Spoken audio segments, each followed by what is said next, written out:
예, 오늘부터는 논어 세 번째 편, 8일편을 보겠습니다. 이제 두 번째 편, 위정편에는 주로 이제 정치에 관한 이야기가 많았는데, 당연히 덕 이야기가 많죠. 덕치니까요, 공자 개념이. 근데 세 번째 편, 8일편에는 예와 관련된 이야기가 많습니다.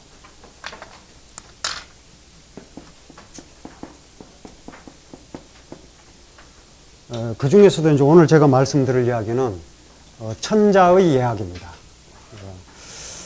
주나라, 이제 중국의 이거 봉건제도가 시작된 게 주나라인데, 이 주나라에서는 천자국이 있고, 주나라 천자가 직접 다스리는 지역, 이제 주나라죠. 그리고 그 외에는 이제 제후들입니다. 뭐 제나라도 있고, 초나라도 있고, 뭐 여러 나라들이 있는 거죠. 그 중에서 노나라가 있죠. 노나라가 바로 공자의 고국입니다. 사마천의 공자세가에 따르면 공자는 송나라 출신의 선조가 있었다. 기선은 송이냐라, 선조는 송나라였다. 이런 기록이 있습니다. 그래서 어떤 학자들은 공자가 송나라 출신이고, 그리고 이 송나라는 본래 이 은나라의 후손이라고 되어 있습니다. 그래서 송나라는 은나라의 후손이고, 은나라는 이게 동이족이다, 뭐 이런 식으로 주장을 해서 공자도 우리나라 사람이다, 이런 식으로 이제 좀 무리한 주장을 하는 분들이 있는데, 어쨌든 그 사기에 그런 기록이 있으니까 공자의 선조가 송나라고, 그리고 또 그 선조의 그 조상은 은나라다, 이렇게 얘기할 수는 있는데 사실은 그 큰 의미가 없습니다. 왜냐하면 이 논어라는 책을 기준으로 보면 공자는 노나라 사람이고, 노나라를 떠나지, 물론 떠난 게 한 14년 정도가 됩니다만, 결국 만년에 노나라로 돌아와서 제자를 양성하고, 그리고 계속해서 주나라 문물을 중시한 그런 입장을 보였기 때문에 송나라와 은나라를 이야기하는 것은 공자의 혈연을 기준으로 얘기하면 성립 가능할지 몰라도 공자의 주장을 기준으로 얘기하면 큰 의미가 없습니다. 일단 노나라 기준으로 봐야 하는데요. 이 노나라에는 몇 가지 비밀이 있습니다. 제가 이제 그래서 오늘 제목을 8일무와 주공의 영원한 왕국이라고 붙였는데요. 8일편의 첫 번째 편을 보면 8일편이라고 하는 게 이게 참 재미있는 표현인데, 요 1이 춤열일자입니다. 춤의 그 줄, 8줄로 춤을 추는 거예요. 그래서 8명 이렇게 해서 88에 64명이 춤을 추는 겁니다. 이게 이제 어느 나라에서만 이렇게 춤을 출 수 있느냐? 천자국에서만 이렇게 출 수가 있어요. 그런데 이 8일무를 어디서 추었냐면 노나라 계시가 이 8일무를 춥니다. 그게 어떤 의미를 지니느냐 하면,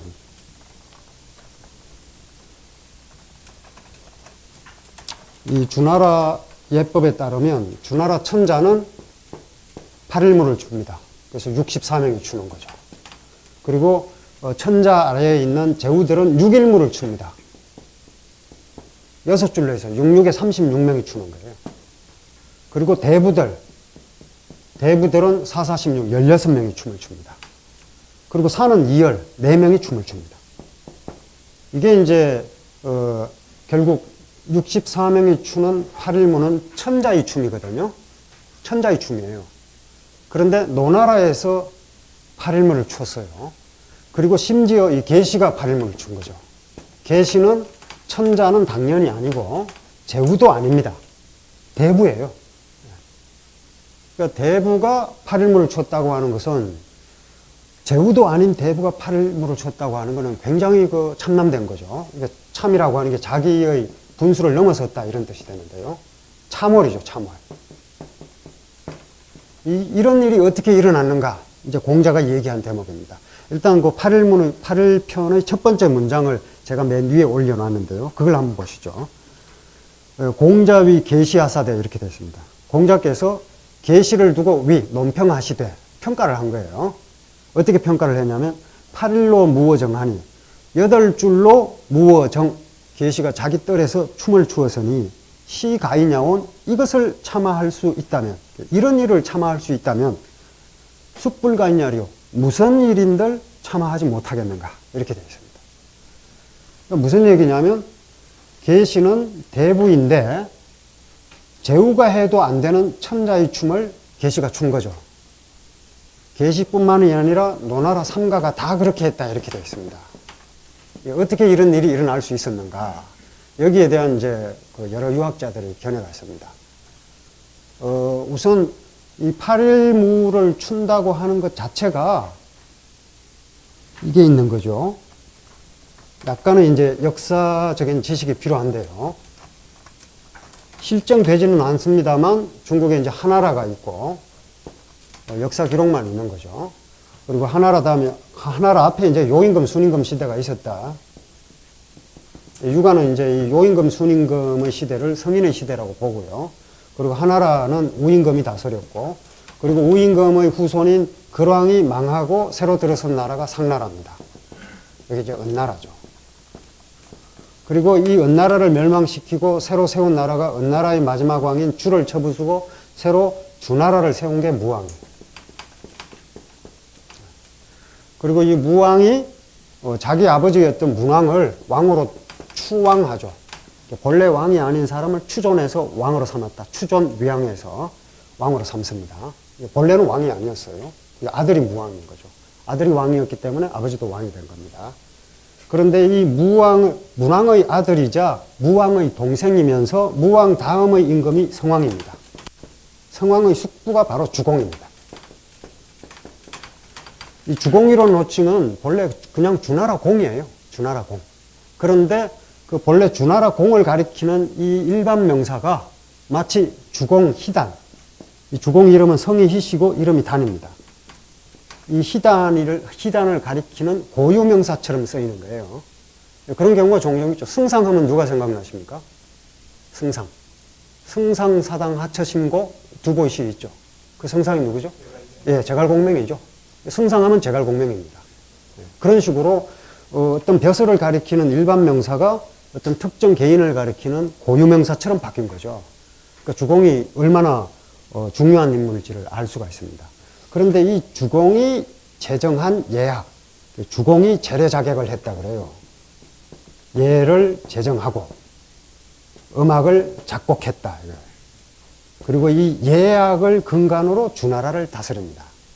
그 예약을 기준으로 따르면 이 천자의 춤인 8일무는 주나라 천자만이 출 수가 있어요.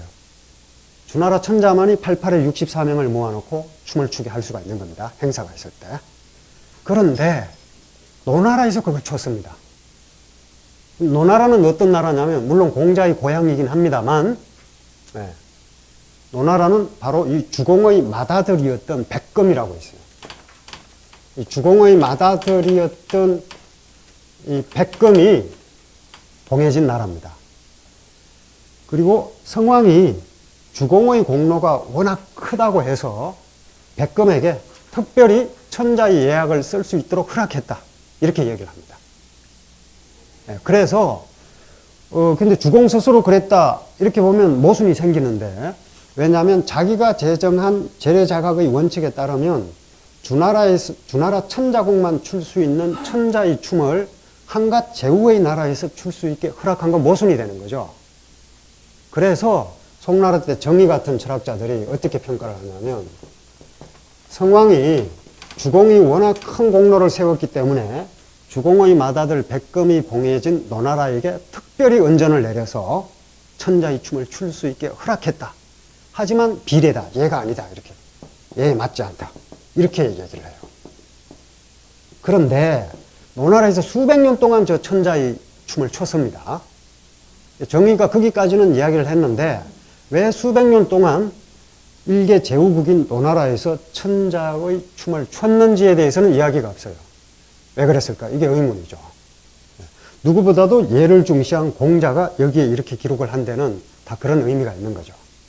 그래서 우선은 의심을 가질 수 있는 게 천자만이 출 수 있는 이 8일무를 대부인 계시가 추었다고 하는 것은 충분히 비판이 될 만합니다. 공자가 비판을 했어요. 그러니까 대부인 계시가 천자의 음악 8일물을 추었다는 것을 이렇게 강력하게 비판한 공자가 왜 노나라에서 수백 년 동안 일어났던 천자의 춤, 이 부분에 대해서는 비판을 하지 않았을까? 그게 의심스럽죠. 대부가 추어서 물론 안 되지만 노나라 임금이 행사할 때 천자의 춤을 췄어도 예에 맞지 않는 겁니다. 왜 그랬을까? 이게 일단 의문이 되는 거죠.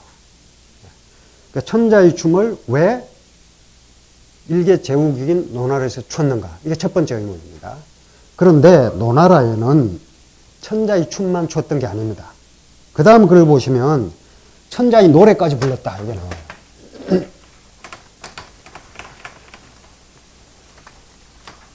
그 역시 8일편입니다. 8일편 2장에 보면 이런 얘기가 나와요.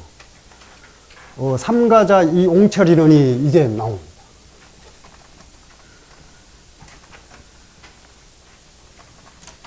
이 삼가는 노나라의 3대 귀족, 맹손시, 숙손시, 개손시예요. 맹손시, 숙손시, 개손시. 노나라의 3대 귀족인데 이 삼가 집안 사람들이 삼가자라고 하는 nom자자를 특별하게 해석을 하는 견해가 있는데요. 그래서 제가 번역을 그냥 삼가가 이렇게 번역을 하지 않고 삼가것들이 이랬어요. 비하시킨 표현입니다. 삼가놈들이 이런 뜻이에요. 비하시킨 표현으로. 삼가놈들이 옹시를 노래하면서 제차를 마쳤다. 옹이라는 시. 송가입니다. 찬송가예요, 일종. 옹이라는 시를 노래하면서 제사를 마무리한 겁니다. 그런데 이 옹이라는 시의 내용이 뭐냐면 그 다음에 나오는 내용이죠. 삼가자 이 옹철이려니 노나라 삼가놈들이 이 옹철, 옹시를 노래하면서 철, 제사를 끝마치자 자왈 선생께서 이렇게 평가하셨다. 그 옹시의 가사가 이게요. 상류벽공연을 천자목목을, 그러니까 상류벽공은 제사를 돕는 사람들이 상입니다. 제사를 돕는 사람들이 벽공이다. 제후들이다 이게. 제후들이 제사를 돕고 천자가 제사를 주관하는 거죠. 제주가 된 겁니다. 그래서 천자가 거룩하다. 천자목목이에요. 이거는 천자가 아니면 읊을 수가 없는 노래인데 계시가 이걸 삼가에서 이걸 부른 거예요. 제후도 아닌 대부들이. 그러니까 이걸 지적을 하면서 이 가사를 해취여 삼가지당고 어찌 삼가 집안에서 취할 수 있겠는가? 어찌 이걸 삼가의 집에서 부를 수 있는 노래이겠는가? 이게 똑같은 비판입니다. 8일이라는 춤을 춘 것, 8일무 춤을 춘 것도 참남된 것이고 이 옹시를 노래한 것도 참남된 겁니다. 그 옹시가 바로 이제 이 송가거든요. 송이라고 하는 건 이제 시경은 이제 풍이 있고 아가 있고 송이 있습니다. 시경의 시를 세 가지로 나누면 풍, 아, 송이에요. 풍이라고 하는 건 민속가요입니다. 요즘식으로 하면 대중가요예요, 대중가요. 그리고 아는 국가의 공식 행사에서 불려지는 아악이고, 송은 그 나라의 선조들을 칭송하는 찬송가예요. 그런데 이 찬송가는 누구냐면, 찬송가의 대표가 뭐냐면 주송이 있고, 상송이 있고, 노송이 있고 그래요. 주송은 주나라 선조들을 칭송하는 찬송가고, 상송은 상나라 선조들을 칭송하는 찬송가고, 뭐 노송도 당연히 노나라 선조들을 칭송하는 찬송가예요. 그런데 이거는 바로 주송이 있기 때문에 주나라 천자의 조상들을 칭송하는 시란 말이에요. 그런데 천자도 아닌 자들이 주나라 천자의 조상을 숭상하는 노래를 부른 거죠. 아마 가사도 모르고 그냥 부른 것 같습니다. 그러니까 공자가 비판한 겁니다. 그런데 이제 이 송이라고 하는 게 참 여러 가지 의미를 갖고 있죠. 그래서 제가 송가 중에 하나로, 이게 이제 이 3대 송가인데, 이게 이제 그 시경에서는 이 세 가지가 이제 중요한데, 후세의 송가 중에서 유명한 걸 들려면, 그 고문진보라는 책에 보면, 원결이라는 문인이 선, 당나라 때 원결이 선 대당중앙송이라고 있어요. 대당중앙송.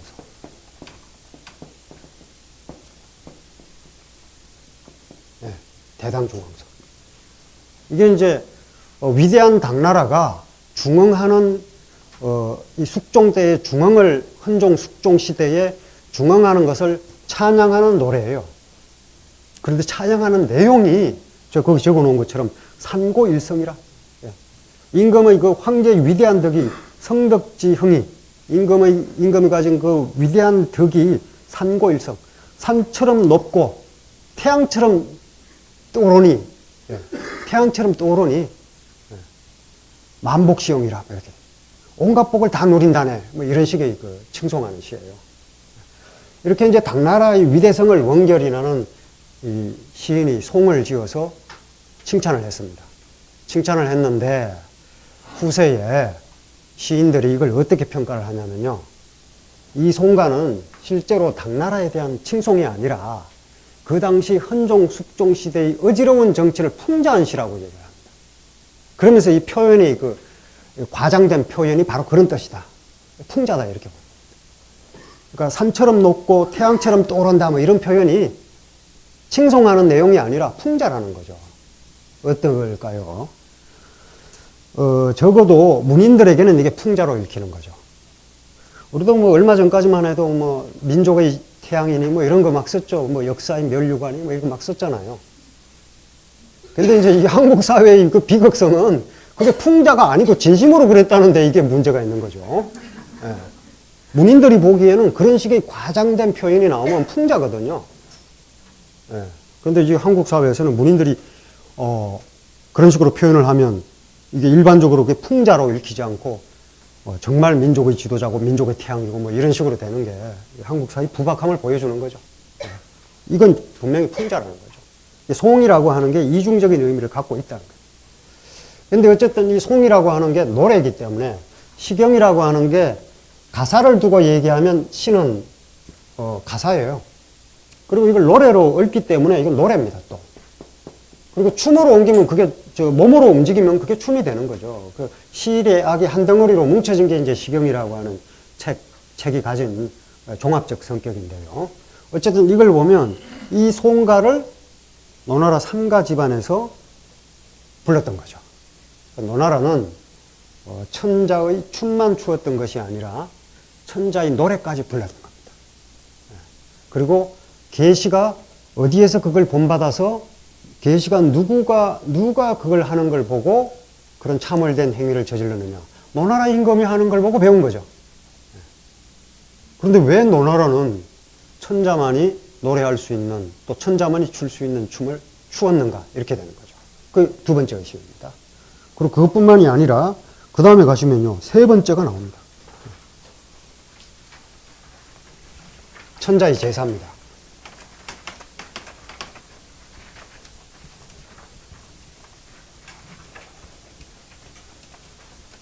요즘은 뭐 제사를 어떻게 지내나요?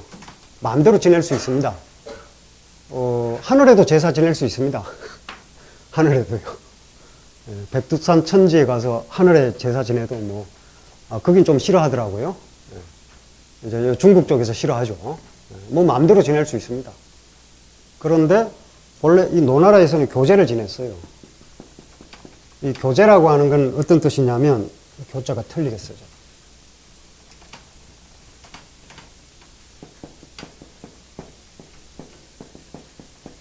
교제는 천재입니다. 하늘에 제사를 지내는 거예요.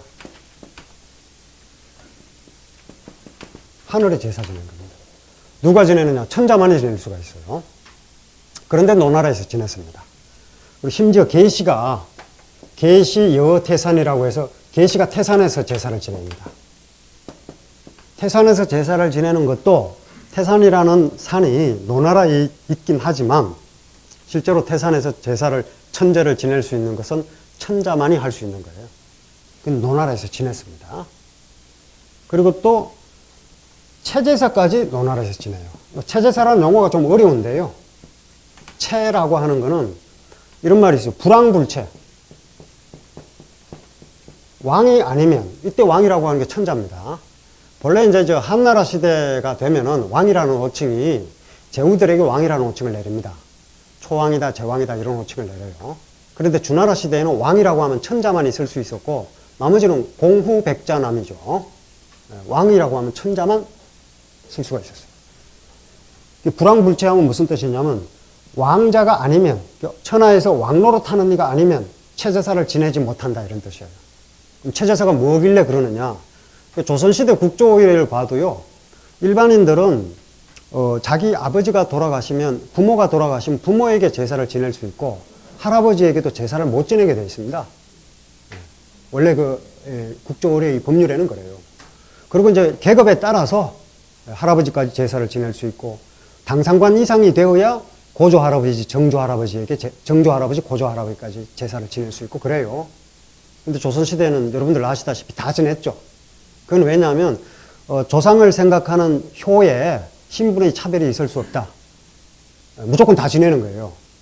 근데 그게 이제 국가에서 볼 때 해로울 것이 없다. 이렇게 판단해서 그냥 놔뒀던 거죠. 원래는 먼 조상에게까지 제사를 지내려면 그만한 지위가 있어야 지낼 수 있었던 겁니다. 조선시대에는 지켜지질 않았지만. 그런데 이건 좀 상황이 다릅니다. 불황불체지법, 이거는 천자가 아니면 체제사를 지낼 수 없다. 본래 제사는 시조까지 지내죠.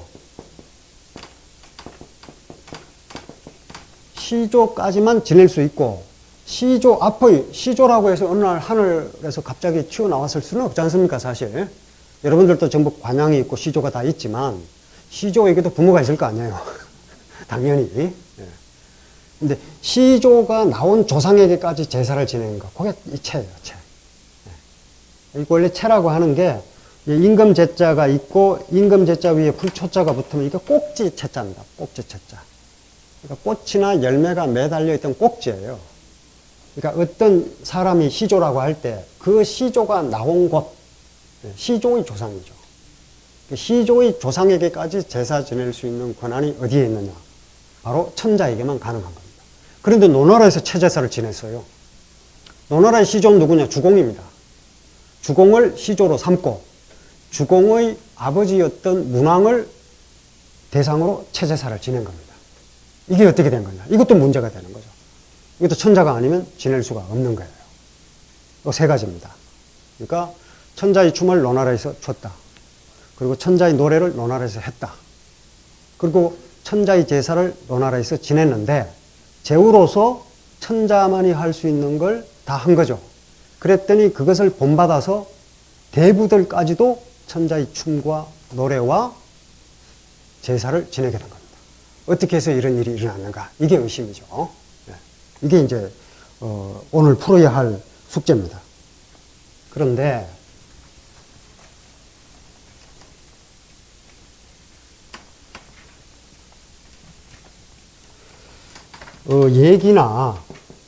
얘기의 뭐 예운편 이런 데 보면 저런 기록이 있어요.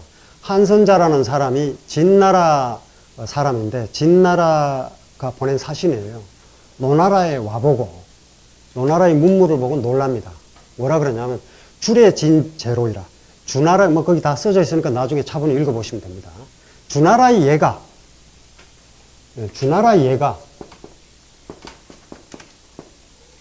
진 모조리 모조리 제는 노나라에 있다.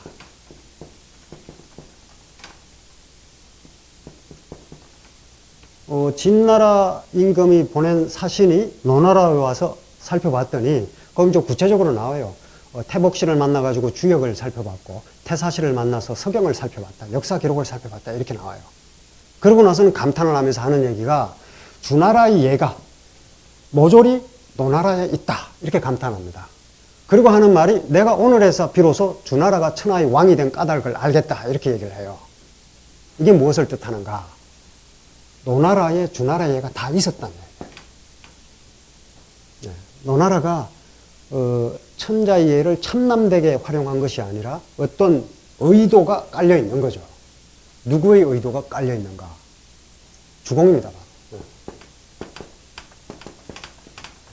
그리고 그와 비슷한 기록이 공자가 한 말도 나오고요. 다른 데서도 보입니다. 이제 여기에 이제 주목을 해서 보면 저런 가정이 성립을 해요. 아까 말씀드린 이 체제사 있죠.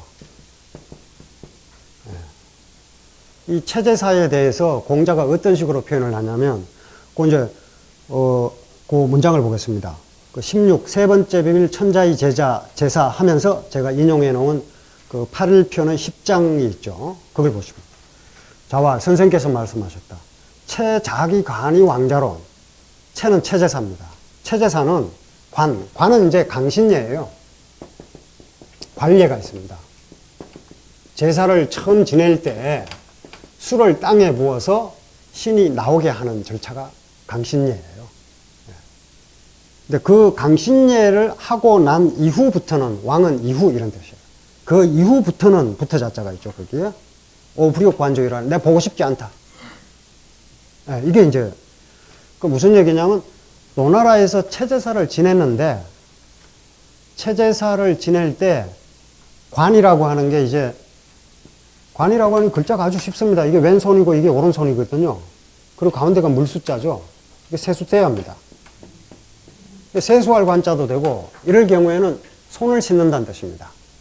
그러니까 제사를 지낼 때 손을 깨끗하게 씻는 절차 이게 관이에요. 그리고 이 관이라고 하는 건 강신예고요. 이제 이 둘이 통하는데 이때는 아주 정성껏 마음이 아주 한 가지에 집중된 그런 성실한 모습을 보여주는데 그 이후로는 흐트러진다 이렇게 보고 싶지 않다 그런 거예요. 체제사를 보는데 내가 광신에 올리고 난 이후부터는 관람하고 싶지 않다 이렇게 된 거죠. 자, 근데 이제 문제가 있습니다. 여기 보면 주자가 어떤 식으로 풀이를 하고 있냐면요. 노나라에서 체제사를 지내는 것은 신례다. 얘에 맞지 않는다. 얘를 잃어버린 행위다. 천자만이 할 수 있는 거니까요. 그런데 이 관례를 강신례를 올리고 난 이후에는 신례지 중에 우신례이라 신례 중에서도 더더욱 신례를 한 것이다. 그래서 보고 싶어 하지 않은 것이다. 이렇게 풀이를 합니다. 근데 이제 문제가 되죠. 만약에 이것이 신례라면 처음부터 보지 않을 것이지 왜 강신례를 올린 다음에 보고 싶지 않다고 했느냐. 그러니까 원래 체제사 자체가 비례예요. 그런데 그 비례를 노나라에서 하고 있는 걸 공자가 직접 비판하지는 않고 그 이후에 강신례를 올린 다음의 신례만 비판을 했는가. 이상하죠. 원래 노나라에서 체제사를 지내는 것이 정당하다고 생각했기 때문이 아닐까 이런 식으로 가정을 해볼 수 있습니다. 그럼 그 정당성은 어디에서 나올까? 그런데요. 어떤 사람이 공자에게 묻습니다. 홍문체짓을 하는데 어떤 사람이 공자에게 체짓을 체제사의 의미에 대해서 묻습니다. 체제사의 의미가 무엇입니까? 이렇게 물어요. 그랬더니 공자가 뭐라 그러냐면 부지하로라. 공자가 모르겠다 그래요. 이 양반은 절대 모르겠다는 말을 함부로 안 합니다. 모르겠다고 해서 진짜 모르나 보다 이렇게 생각했으면 곤란해요. 예를 들어서 위나라 임금을 공자가 도와줄지 말지 모르니까 자로가 들어가서 선생님 위나라 임금 도와줄 겁니까? 하니까 공자가 뭐라 그러냐면 모르겠다 그래요. 그 대답을 안 한 거예요. 질문이 정당하지 않기 때문에. 우리는 이제 상대가 물은 질문이 정당하지 않으면 모르겠다고 대답할 수 있어야 됩니다. 무조건 대답하는 게. 그걸 제일 잘하는 게 맹자예요. 맹자는 아예 질문 자체를 이제 다른 걸로 돌려버리죠. 그런가 하면 또 저런 식으로 묻습니다. 자로가 들어가서 선생님, 노나라 대부 아무개가 상복을 입고 침대에 누워서 잠을 잤다고 합니다. 옳습니까? 공자가 모르겠다 그럽니다. 공자가 그거 모를 리가 없거든요. 모르겠다 그래요. 그러니까 자공이 다시 들어가서 물어봐요. 이번에는 노나라 대부 아무개라는 얘기를 안 합니다. 그냥 대부가 상복을 입은 채로 침상에 누워서 잠을 자면 예입니까? 이렇게 물으니까 비례다 이렇게 대답을 해요. 왜 앞에는 대답해 주지 않고 뒤에는 대답해 주지 않았을까요? 노나라 대부 아무개 이러면 대답을 안 해줘요. 그리고 노나라 대부 아무개가 한 행위가 잘못되었다 이러면 인신공격이 되어버리죠. 우리가 어떤 인격을 게재하지 않고도 어떤 행위가 옳은지 그런지 알 수 있잖아요. 빼놓고 그러면은 그게 누구이든 그런 거예요. 노나라 대부가 아니라 노나라 임금이라도 상복 입고 자면 그러다는 걸 우리가 알 수 있죠. 공자 스타일이거든요. 누구를 딱 지목해가지고 이런 사람이 이런 일을 했는데 옳습니까? 하면 대답을 안 해요. 모르겠고. 그런데 이런 행위 자체가 옳습니까? 하면 대답이 나옵니다. 그럼 비례다. 옳지 않다. 공자 스타일이거든요. 직접 묻습니다. 모르겠다. 이렇게 대답을 해요. 정말 몰라서일까? 글쎄요. 정말 몰라서일까? 그랬는데 이렇게 대답을 해요. 그 다음에 부지야 알지 못하겠다 이렇게 대답을 하고 나서는 덧붙인 말이 의미심장합니다. 지기설자지어 천하야에 이렇게. 이 설이라고 하는 것은 그 체제의 의미입니다. 그 체제의 의미를 아는 자가 천하를 다스린다면 이런 얘기를 해요. 천하를 다스리는 건 누구의 일입니까? 천자의 일입니다. 제후가 천하를 다스릴 수는 없는 거예요. 제후는 자기 나라 다스리는 거죠. 그 내용을 아는 자, 그 의미를 아는 자가 천하를 다스릴 적에는 기저 시고사원저, 시고사. 이것을 보는 것과 같을 것이다. 이것을 보는 것과 같을, 이게 이 사자거든요. 이것을 보는 것과 같을 것이다. 시저. 이것도 뭐 원문 적어 놨으니까 살펴보시고요. 시저 사원저. 이것을 보는 것과 같을 것이다. 하고는 지기장이 하시다. 손바닥을 가리키셨다. 지기장. 손바닥을 가리켰다. 무슨 뜻입니까? 천하를 손바닥 위에서 보는 것처럼 다스릴 것이다. 이렇게 얘기를 한 거죠. 천하를 다스리는 거죠. 그러면 노나라의 범위를 넘어선 거죠. 이게 어떻게 된 건가? 공자는 알고 있었던 것 같습니다. 노나라에서 천자의 예약을 썼다는 걸 알고 있었고, 팔을미도 쳤고, 천자의 노래도 불렀고, 천자의 제사도 다 지냈어요. 그런데 계시가 그걸 주니까 격렬하게 비판하는데, 노나라 임금이 그런 행사 때 그런 춤을 추고 노래하고 제사 지내는 것은 비판을 하나도 안 했어요. 왜? 안배된 게 있다는 걸 알고 있는 거죠. 누가 안배느냐? 주공이다. 주공. 공자는 늘 주공을 이렇게 얘기를 합니다. 심이라 오세하여 내가 건강이 많이 약해졌구나. 구이라 오래되었다. 오 불부몽경 주공이로다. 내가 꿈에 주공을 보지 못한 지가 오래되었다. 이렇게 얘기를 해요. 꿈에 주공을 보지 못한 지가 오래되었다. 이 표현은 자주 봤다는 얘기죠. 꿈에 주공을 자주 만났다는 얘기입니다. 그랬는데 나이가 들어서 건강이 약해지고 건강이 안 좋아지고 나니까 그 뜻이 약해져서 꿈에 잘 안 보이더라. 이렇게 되는 거죠. 꿈에 자주 봤어요. 그리고 오종주, 나는 주나라를 따르겠다. 뭐 이렇게 오종주. 자주 얘기를 하죠. 중용에도 같은 내용이 나옵니다.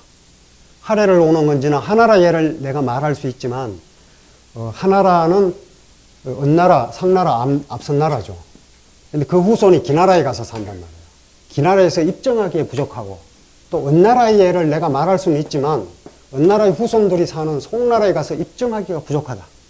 문헌이 부족고야라. 문과 흔이 부족하다. 우리 문헌을 보통 이제 전적으로 이렇게 생각하는데 문은 전적이고 흔은 현인이에요. 문을 기억하고 있는 사람이 현인입니다. 그 문과 흔이 부족하기 때문이다. 그러니까 전적이 부족하고 그 전적의 내용을 기억하고 있는 사람이 부족하기 때문이다. 그러니 오종주홀이라. 나는 주나라를 따르겠다. 이렇게 늘 주나라를 앞세웁니다. 그런데 그 주나라의 문물이라고 하는 건 사실 주공이 안배한 거죠. 근데 주공이 어떤 사람이냐면요.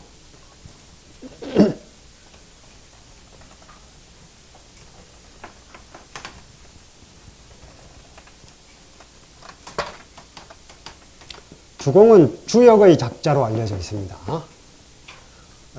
이제 주역이 이제 8괴가 있죠.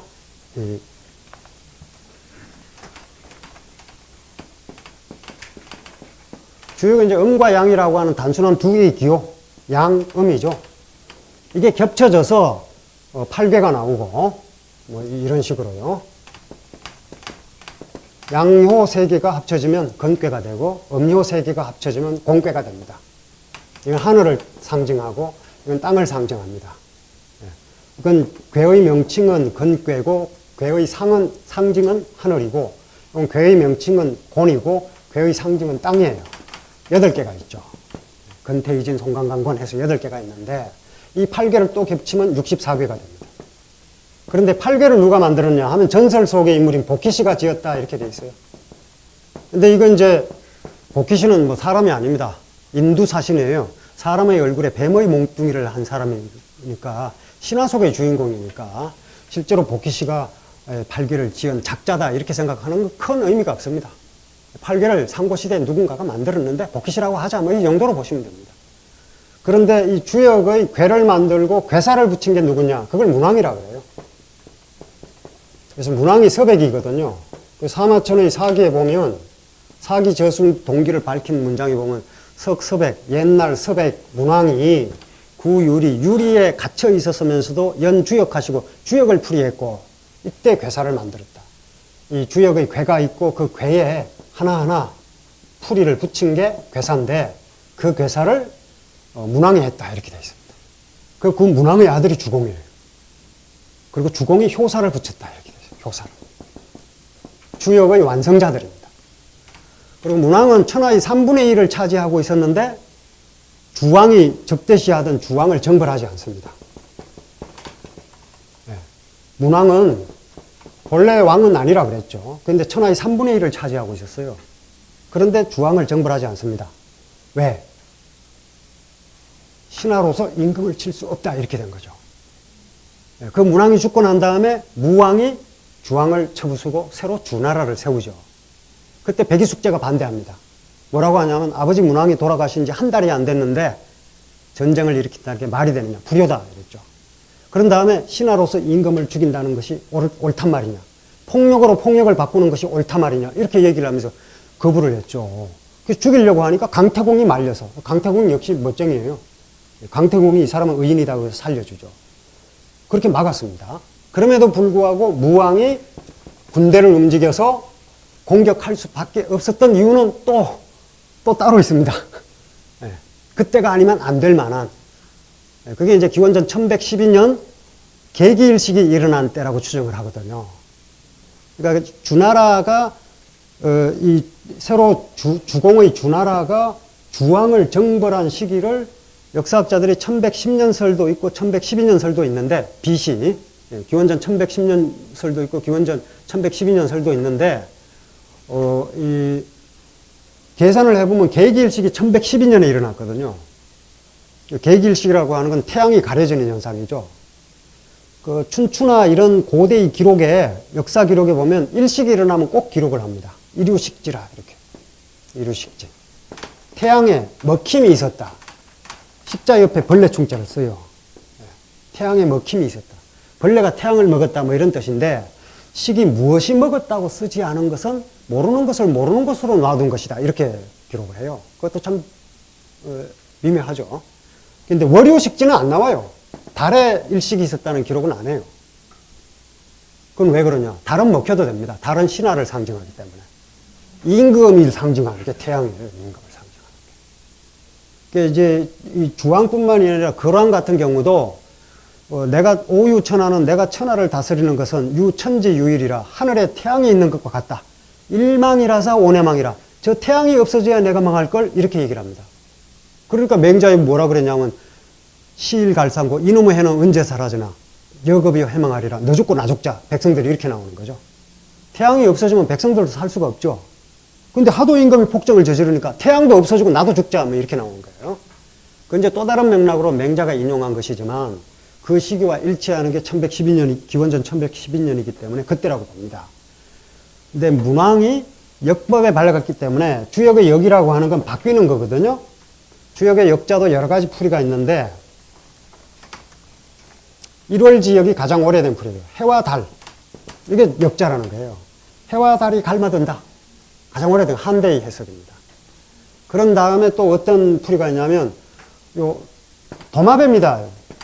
도마뱀이다. 이렇게 봐요. 역자가. 도마뱀이 주변의 그 색깔에 따라서 자기 몸 색깔을 바꾸잖아요. 카멜레온은 뭐 저 대표적인 거고 중국에도 도마뱀 많습니다. 도마뱀이 벽에 붙어 있어도 잘 안 보여요. 왜? 벽 색깔하고 같기 때문에 잘 안 보입니다. 그러다 발견하면 깜짝깜짝 놀라는데요. 주변 색깔하고 바꾼다 이런 뜻이 되는 거죠. 해와 달이 바뀐다는 것도 바뀌는 거고 주변의 상황에 맞춰서 나를 바꾼다 이거거든요. 주변의 상황, 우연히 맞닥뜨려 오는 어떤 사건, 이게 우리의 윤리적 판단에 굉장히 중요한 부분을 차지하죠. 우리가 윤리가 옳다 그러다는 딱 정해져 있는 게 칸트처럼 형식 논리로 딱 만들어 놓으면 움직일 수 없어요. 우리가 도덕이 뭔지 다 압니다. 근데 오는 상황이 다르죠. 그러니까 칸트의 그 정언명령만 갖고 안 되는 경우가 많이 있는 거죠. 그게 이제 여기에요. 주변 상황에 맞춰서 움직이는 거죠.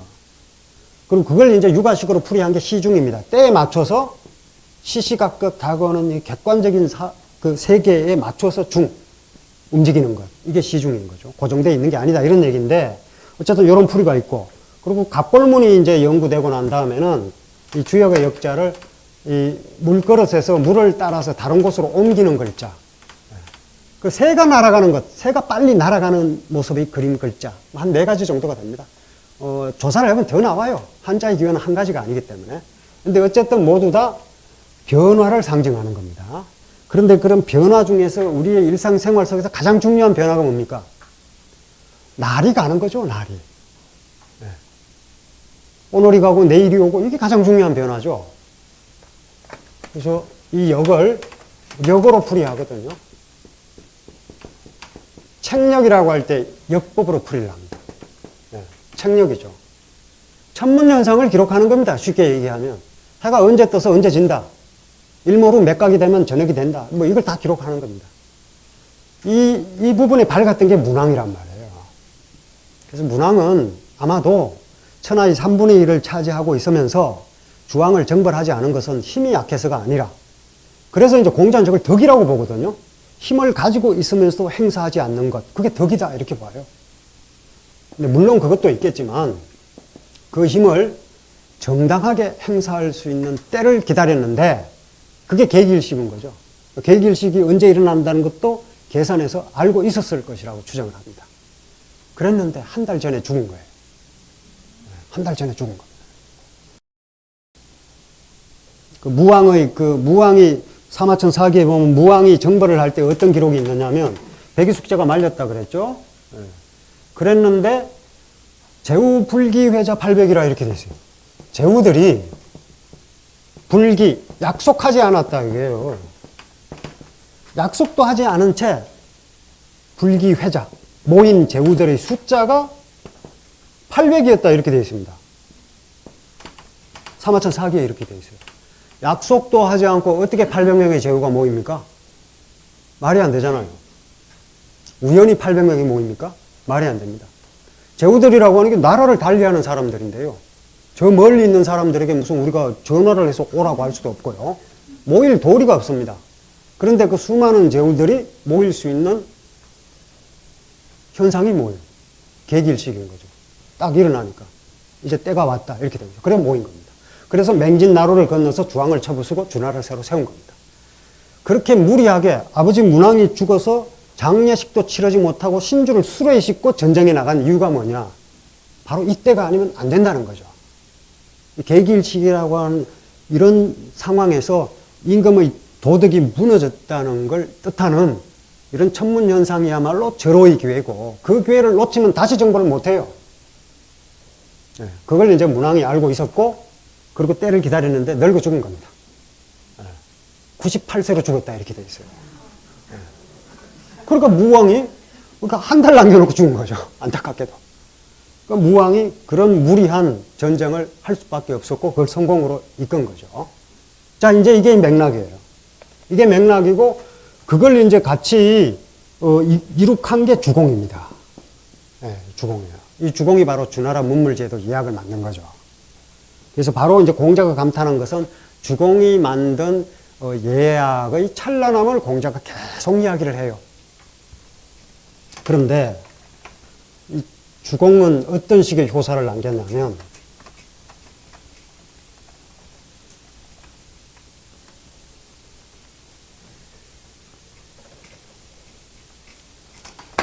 이렇게 얘기해요. 뭐 제가 써놨습니다. 나중에 이제 쭉 보시면 되는데, 기망이라야.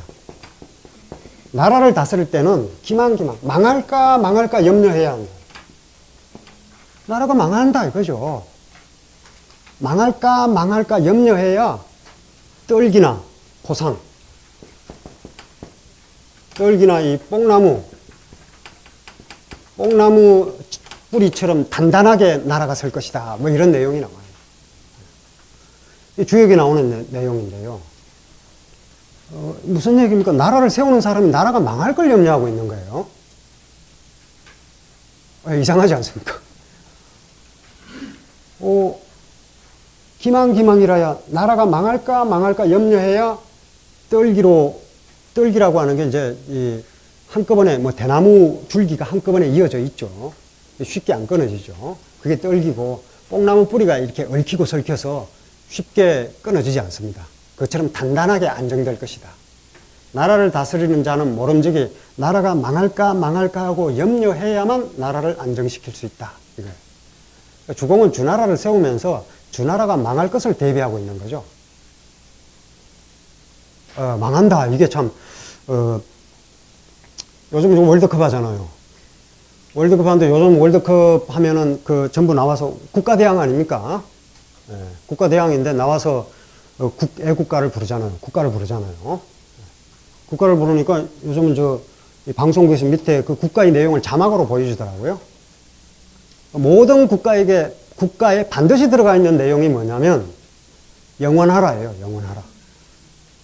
우리나라 국가, 일본 국가, 뭐 모래가 모여서 바위가 될 때까지, 뭐 동해물과 백두산이 마르고 닳도록, forever 이거 다 들어가 있습니다. 뭐 그런다고 안 망하겠어요? 그러니까 그렇게 절실하게 이야기하는 걸로 봐서 망하는구나 이런 거 저는 보니까 얼마나 쉽게 망하면 저런 얘기를 할까? 망하는 거죠. 우리가 어떤 미래를 얼마나 내다볼 수 있을까요? 인간은 오만해서 수십만 년 앞을 내다본다고 착각하고 있죠. 그러니까 좀 원자력 발전소 막 만들고 이러잖아요. 뭐 방사능 반감기가 몇만 년인데 몇만 년 후에 대한민국이 있을까요? 그 발언이 좀 몇만 년 후에 대한민국 없습니다. 그때까지 계속 대한민국이라서 또 문제가 되겠죠. 몇만 년 후에 어떻게 될지도 모르는데 그걸 자꾸 관리하려고 하니까 그거 참 오만한 거 아닙니까? 유럽의 핀란드나 이런 데는 그걸 잘 알고 있더라고요. 지금 현재 인류가 이 원자력이라고 하는 걸 관리할 수가 없다. 몇만 년 뒤에 어떻게 될지 알 수가 없다. 몇만 년 뒤에도 현재와 같은 조직이 남아서 원자력을 안전하게 관리할 수 있을까? 불가능한 얘기죠. 우리 몇십 년을 못 내다보잖아요. 몇십 년을 못 내다본다는 게 우리 한국 사회의 실정인데. 이건 조금 다른 이야기입니다. 이제 그런 상황인데 미리 그걸 걱정하고 있는 거죠. 그러니까 주역의 원칙이 이거예요. 무왕불복이거든요.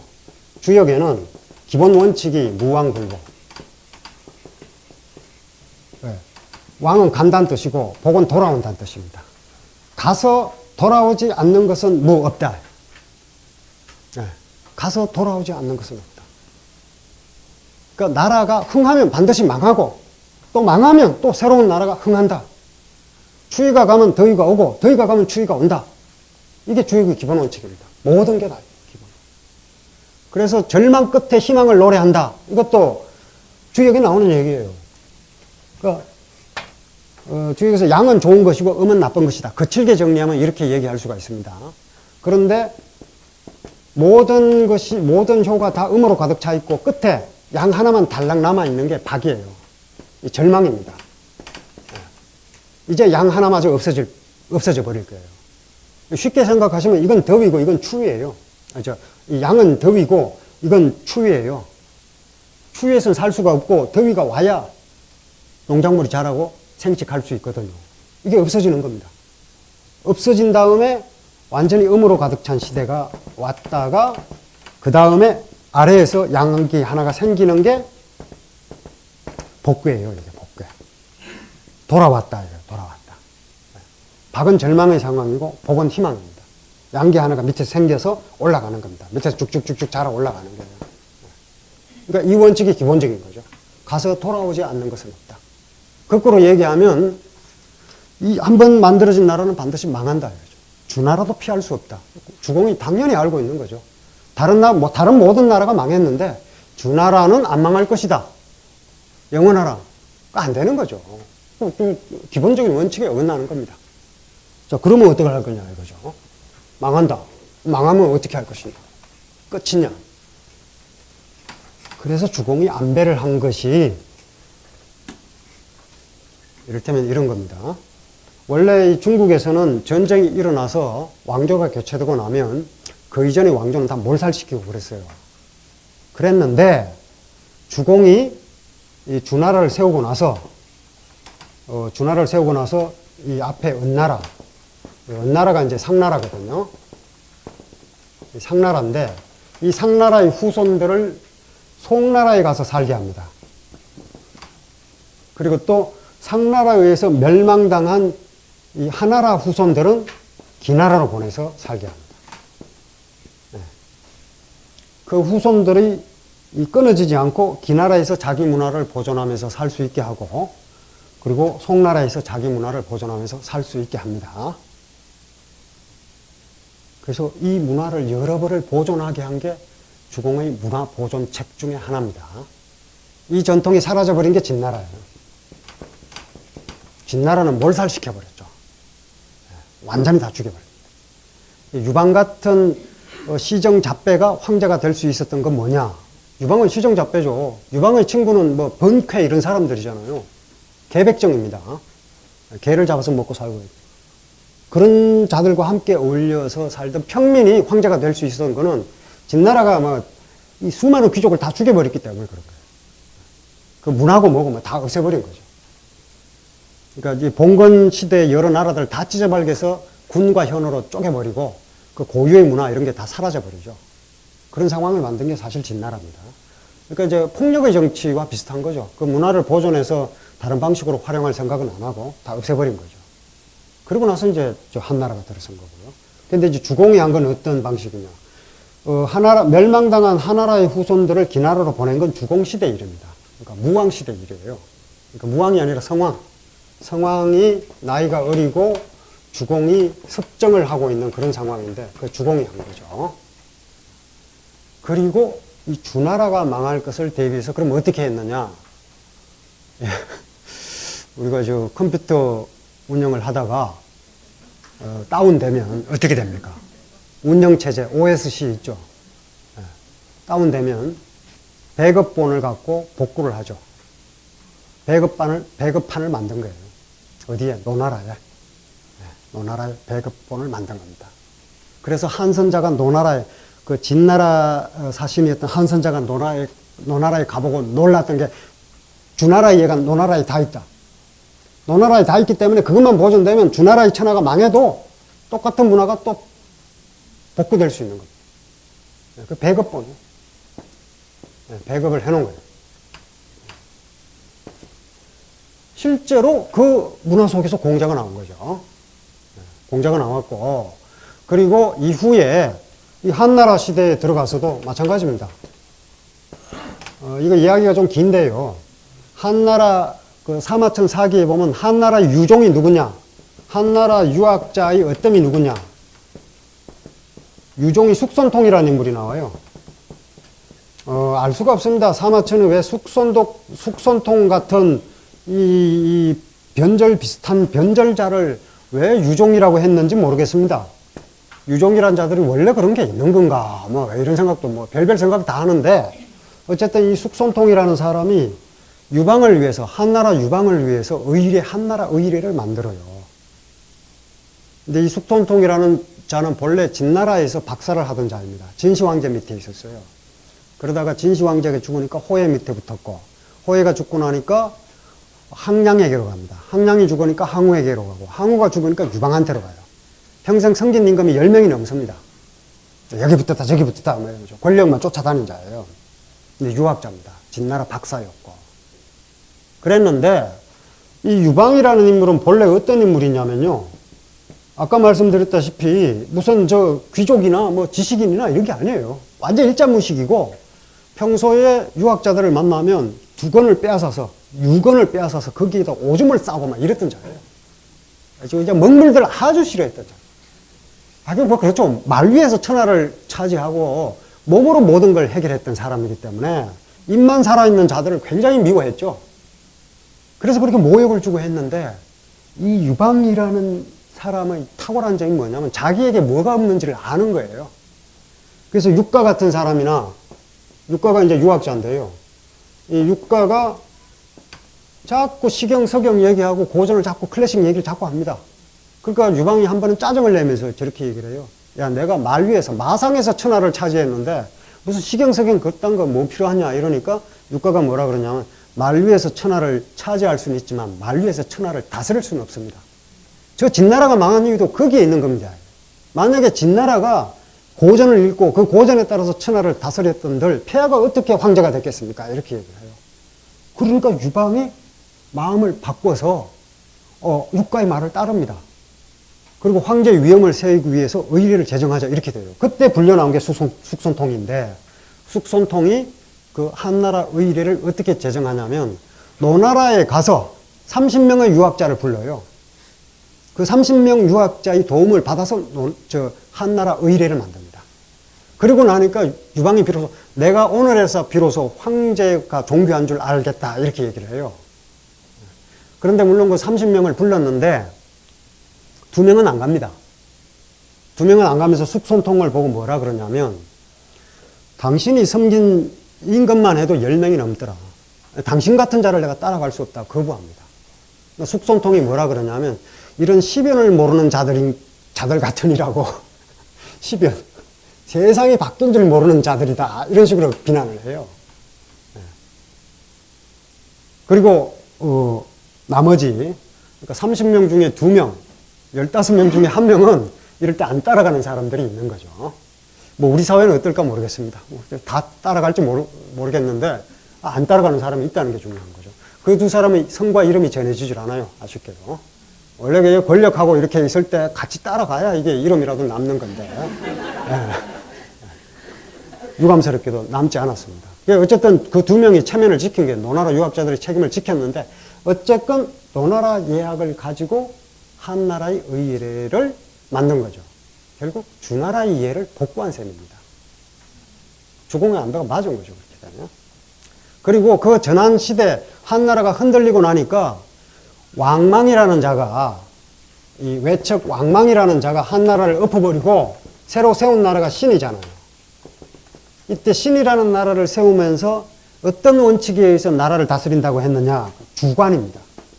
주관이 뭐냐면 바로 주공이 제작한 예약을 수록했다고 하는 주례, 주나라이예 이걸 갖고 한나라를 엎어버린 거예요. 이걸 갖고 또 한 번 힘을 발휘한 거죠. 물론 이제 양웅 같은 유학자가 저기에 붙었기 때문에 양웅이라는 학자는 참 안타깝습니다. 양웅은 주역을 새로운 형태로 만든 유학자이기도 하거든요. 그 주역은 양과 이 2가지만 있는데 양웅이 만든 태영경은 양과 음이 있고 이 3개로 이어진 화라고 하는 이게 하늘이고 이게 땅이고 이건 사람이거든요. 화. 이런 그 주역을 만들어서 9구 81괴, 주역은 64괴지만 양웅이 태영경은 81괴예요. 주역을 이제 새로운 형식으로 재창조한 유학자고 논어를 본따서 법언이라는 책을 지었고 또 이하를 본따서 방언이라는 책을 지었는데 오직 왕망의 외척 왕망의 신나라에 붙었다는 이유로 후세 유학자들이 격렬한 비난을 받고 거의 사람 취급을 못 받았어요. 상당히 아쉽죠. 근데 어쨌든 유학이라고 하니 기본적으로 수양이 전제되어 있기 때문에 요즘 우리가 그 학문을 하는데 수양을 꼭 요구하지 않잖아요. 학문의 목적이 수양에 있다고 보질 않으니까. 근데 이제 이 전통사회에서 학문과 수양이 같이 이어져 있으니까 이런 거 아주 치명적이 되죠. 그래서 제대로 평가받지 못한 건 상당히 아쉬운 일입니다.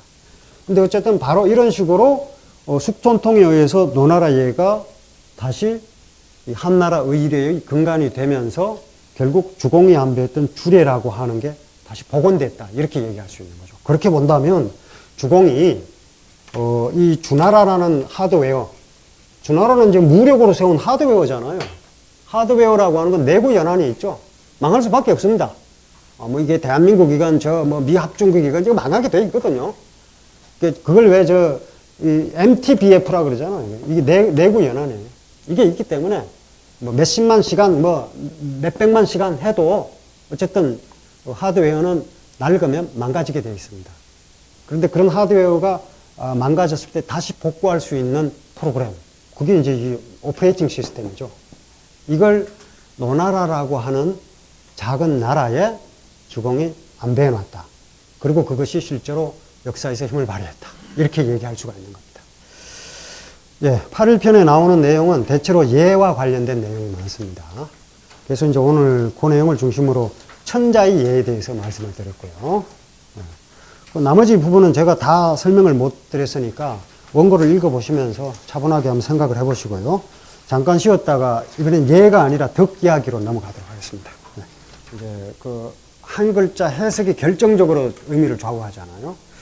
그래서 제가 지금까지 이제 쭉 여러분들에게 원고를 드리고, 그리고 그 원고가 이제 이 책사회 홈페이지에도 올라가 있고요. 강좌도 다 녹음 파일도 올라가 있고, 동영상 강좌도 올라가 있잖아요. 제가 드린 원고 중에 보면 원문이 나와 있는 부분이 있습니다. 원문이 이제 인용되어 있는 부분들이 있죠. 그걸 이렇게 한번 정리를 해서, 그건 뭐 양이 많지 않습니다. 10번이라고 해봤자, 일단 기본적으로 한 10번 하면, 한 40문장 정도 될 거고요. 40문장 정도를 한번 써서 한번 오시는 게, 뭐 기간을 좀 두고, 한번 이렇게, 정성껏 한번 써보십시오. 저도 요즘은 잘 안 쓰거든요. 공부할 때는 진짜 뭐 엄청나게 썼습니다. 엄청나게 써서 머릿속에 이렇게 써질 때까지 계속 썼더니, 이제는 안 써도 되겠다 싶어서 요즘은 안 쓰는데, 여러분들도 한번 그렇게 한번 써보시고, 그리고 그걸 또 이렇게 한번 공유를 한번 할 수 있게 한번 제출해서 한번 서로 이렇게 비교도 해보시고요. 그러니까 쓸 일이 없죠, 요즘. 쓸 일이 없다 보니까 대학생들 답안지 받아보면 진짜 이게 읽기가 힘듭니다. 그만큼 이제 쓰는 환경이 점점 사라지고 있는데, 이럴 때일수록 또 쓰는 게 또 필요하거든요. 나중에 또 크게 또 뭔가를 하려면 또 이렇게 써야 됩니다. 그래서 특히 논어니까, 예를 들면 이게 뭐 장자다 이러면요 다 못 쓰십니다. 워낙 많아가지고. 근데 논어니까 글자도 쉽고 내용도 평이하고 여러분들이 다 한마디씩 하실 수 있는 그런 내용이죠. 그리고 이제 여기에 인용된 것들은 정말 되새겨 볼 만한 내용들이니까, 제가 처음에 강의하면서 자료를 배포했고, 거기에 논어의 원문이 앞에 나와 있는 부분들, 그 부분들을 한번 쓰셔가지고 2주 후에 한번 뵙고 싶습니다. 네. 근데 이제 네, 2주, 그러면 안 되죠. 그럼 이제 한 번 더 기회를 더 드리고, 이렇게 해서 그걸 한번 만들어 보시고, 또 그게 또, 글씨를 잘 쓴다, 못 쓴다를 떠나서 정성껏 써주신 분은 또 책사회에서 선정을 해서 선물도 드리고, 또 그 선물에 사인까지 해서, 예, 도종일 교수님 이 사인도 딱 넣고 해서 예, 드릴 생각입니다. 그러니까, 근데 선정은 이제 이 책사회에서 딱 엄정하게 심사를 해서 할 거니까 여러분들이 한번 써보시고, 이 기회에 한번 쓰는 걸 생활화 하시는 것도 참 좋을 것 같아요. 그러니까 예? 아니, 굿으로 쓰면 또 좋겠죠. 굿으로 쓰면 또 엄청난 또 공력이 이제 들어가는 건데, 꼭 굿으로가 아니라도 뭐 만연필로 써셔도 좋고, 이렇게 한번 써보시면 그게 또 좋은 기록이 될 것 같습니다. 그래서 같이 나눠서 보고 공유도 하고. 예. 예.